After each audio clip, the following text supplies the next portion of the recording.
Hello everyone, welcome hour another back to my channel. সবাই কেমন আছো?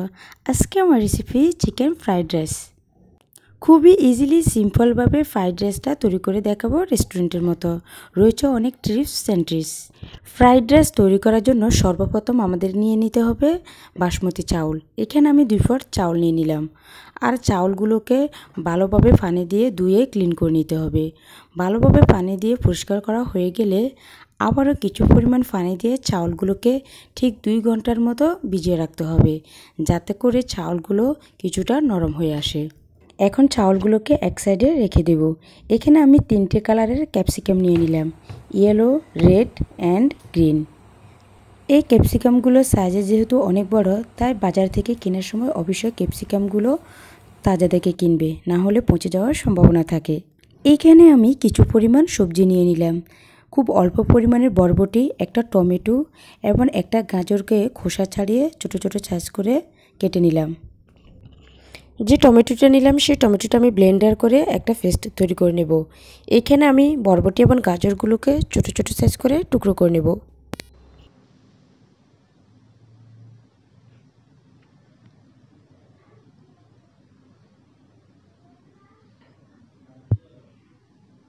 গাজর এবং বরবটিটা কাটার পর যে 3টে ক্যাপসিকাম নিয়ে নিলাম, সেই ক্যাপসিকামগুলো মিডিয়াম সাইজ করে টুকরো করে নিতে হবে।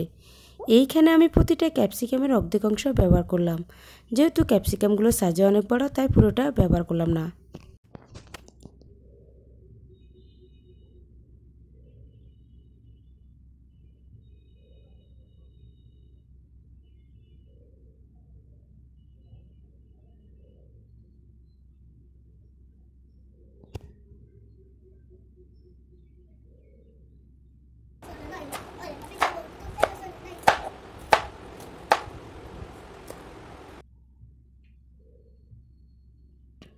এইখানে আমি ব্রয়লার মুরগির হাড় ছাড়া কিছু পরিমাণ মাংস নিয়ে নিলাম। আর মাংসগুলোকে ঠিক এইভাবে স্লাইস করে নিতে হবে। এইভাবে স্লাইস করার পর মাংসগুলোকে ছোট ছোট করে পিস করে নেব।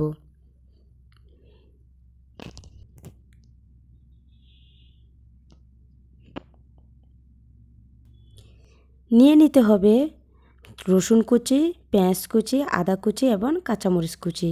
এখানে আমি 2টো পেঁয়াজ ব্যবহার করলাম আর একটা গোটা রসুনের 3টে কোষ ব্যবহার করলাম, 3টে কাঁচামরিচ এবং খুব অল্প পরিমাণের আদা।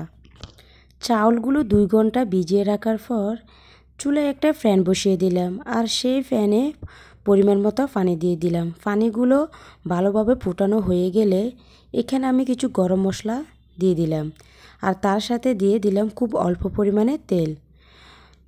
চাউলে ভালোভাবে লবণ ঢুকানোর জন্য দিয়ে দিলাম 1 চা চামচ লবণ। পানির পুরোপুরি ব্লক চলে আসলে চাউলগুলো দিয়ে দেব আর চাকনির মাধ্যমে চাউলগুলোকে ঠিক এইভাবে নেড়েচেড়ে দিতে হবে, না হলে চাউলগুলো নিচে দলাভাব হয়ে যাবে এবং আঠালো ভাব হয়ে যাবে। ঢাকনা দিয়ে ঢেকে দেব কিছুক্ষণের জন্য।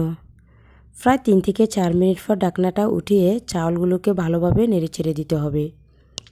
এখন কিন্তু চাউলগুলো 50% সিদ্ধ হয়ে গেছে আর পুরোপুরি সিদ্ধ হওয়ার জন্য আবারও ঢাকনা দিয়ে ঢেকে দেব 2 থেকে 3 মিনিটের জন্য। কিছু নিলাম আর চাউলগুলো পুরোপুরি সিদ্ধ হয়ে গেছে। চাউলগুলো একটা স্ট্রেনারে ঢেলে পানি জড়িয়ে নিতে হবে।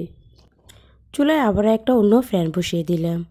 কিছু পরিমাণ পানি দিয়ে গাজর এবং বরবটিগুলো সিদ্ধ করে নিতে হবে। গাজর এবং বরবটিগুলো ভালোভাবে সিদ্ধ হয়ে আসলে একটা চাকনির মাধ্যমে গাজর এবং বরবটিগুলো উঠিয়ে নেব। এইখানে আমি 2টো ডিম নিয়ে নিলাম আর ডিমগুলোকে ভালোভাবে ফেটিয়ে নিতে হবে। ভালোভাবে ফেটিয়ে নেওয়া হয়ে গেলে চুলায় আবারও একটা প্যান বসিয়ে দিলাম। সেই প্যানে দিয়ে দিলাম পরিমাণ মতো তেল। তেলটা ভালোভাবে গরম হয়ে আসলে ডিমগুলো দিয়ে দিলাম আর ডিমগুলোকে ঠিক এইভাবে হালকাভাবে ভেজে নেব। আবারও চুলায় অন্য একটা প্যান বসিয়ে দিলাম। সেই প্যানে দিয়ে দিলাম পর্যাপ্ত পরিমাণে তেল। তেলের সাথে অ্যাড করে নিলাম 1 চা চামচ ঘি।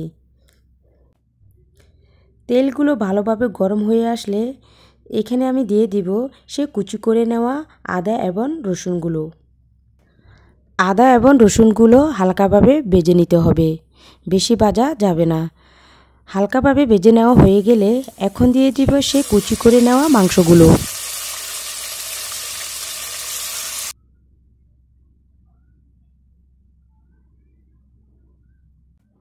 মাংসগুলোকেও বেশি ভাজতে হবে না, ঠিক ব্রাউন কালার করে ভেজে নিতে হবে। ব্রাউন কালার করে ভেজে নেওয়া হয়ে গেলে এখন দিয়ে দিব কুচি করে নেওয়া পেঁয়াজগুলো। তার সাথে অ্যাড করে দিব কুচি করে নেওয়া কাঁচামরিচ। 2 থেকে 3 মিনিট ধরে ভেজে নেব যাতে করে পেঁয়াজের কাঁচা গন্ধটা চলে যায়। এখন দিয়ে দিব সেই কেটে নেওয়া ক্যাপসিকামগুলো।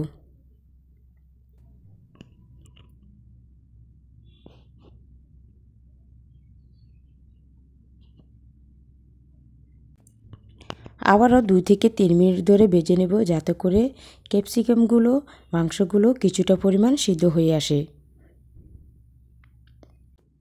যে ব্লেন্ডার করা টমেটোর পেস্টটা তৈরি করে নিলাম সেগুলো এখন দিয়ে দেব। চাইলে তোমরা অয়েস্টার সস এবং ডার্ক সয়া সস ব্যবহার করতে পারো। দিয়ে দিলাম 1 চা চামচ রেড চিলি সস। দিয়ে দিব খুব অল্প পরিমাণের বিট লবণ। সস এবং বিট লবণটা যাতে ক্যাপসিকাম এবং মাংসের সাথে ভালোভাবে মিশে যায় তাই ছোট একটা চামচের মাধ্যমে নেড়ে চেড়ে দেব। এখন দিয়ে দিব সিদ্ধ করে নেওয়া ভেজিটেবলসগুলো।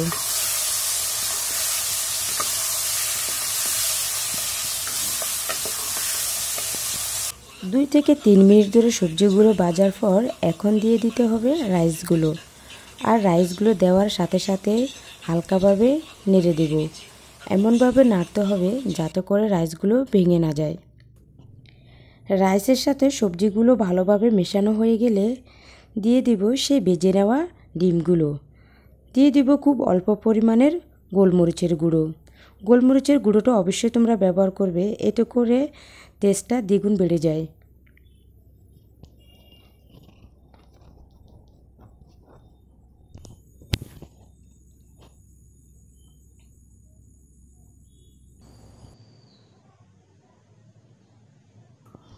লবণ না হলে চাইলে তোমরা চেক করে লবণটা দিয়ে দিতে পারো।